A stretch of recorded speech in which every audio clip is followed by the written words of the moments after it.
This quick video will give you 3 easy steps to follow when searching through any of our databases or our quick search box on the English LibGuide and or on the library's home page.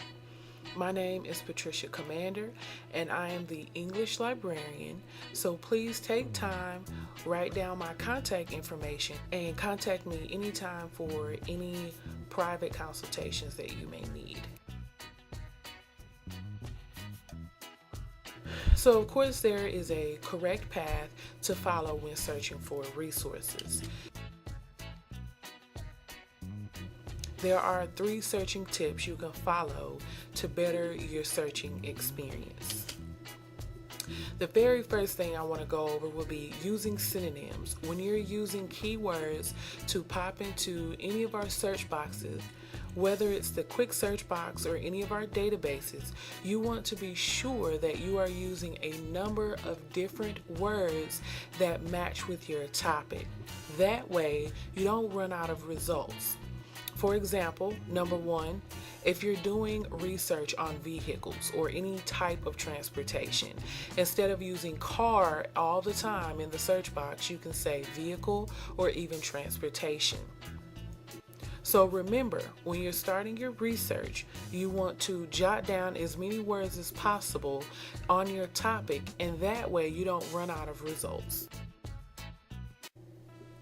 The next step will be to use Boolean operators, which are the key terms and, or, and not. Use these words when you're searching in our databases and or the quick search box on either the English LibGuide homepage or the library's homepage. And or not will connect your search words to either include or exclude these terms from your search results. In the very first example, we have athletes and basketball. What that would mean, when you're searching, if you were to put and in between these 2 keywords, athletes and basketball will be either in the title of your article or in the body of your article. The next example, number 2, if you want to see articles that discuss either or, you can say truck or SUV. Either one of these terms will be in the title or the body of your article. And number 3, same concept, except when you put not in between your 2 keywords, it will exclude the word right after not. So if you're doing fashion as a research topic and you don't want anything in the article that pops up with the term hats in it, hats will be excluded because you chose not as your Boolean operator. Now just remember, when you're using your Boolean operators and or and not, they must be in all caps. This is a computer language that our databases understand. Now the next thing, very important, is to dig past your titles. And when I say dig past your titles, I mean don't just look at the titles of your results. Keywords can be found within the article, not just in the title. This is what I mean by digging past the title. Also, another concept of digging past the title would be to borrow your article's references. A lot of times when you find one good article, if that author has written on your topic, looking in their resources may have already done the work or finished the work for you. If you find other authors that they've cited, you can actually go copy and paste that article title and find that article and cite it in your paper. So be sure, look past your article's title.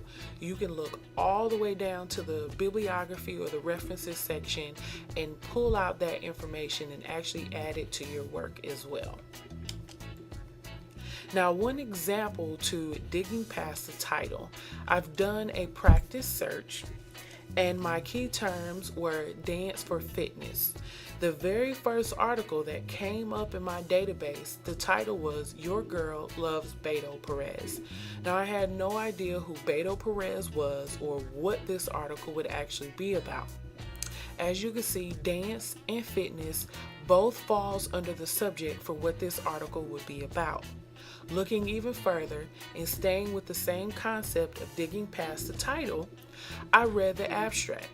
And as you can see from the abstract, it's speaking about Beto Perez, who is the actual inventor of Zumba. Perfect example for an article that will support the case or support research on dancing for fitness. So as you can see, digging past the title would be a very good option, as well as using keywords and Boolean operators to do your searching.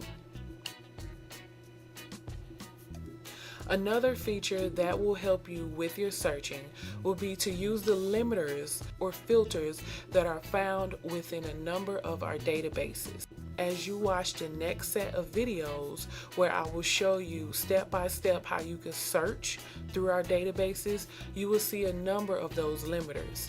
A lot of times, if your results begin at 40,000 results, using limiters such as publication dates, changing the gender or age or item type can bring that number all the way down to 1,000 or less. So be sure to also use this as an option when helping you to search.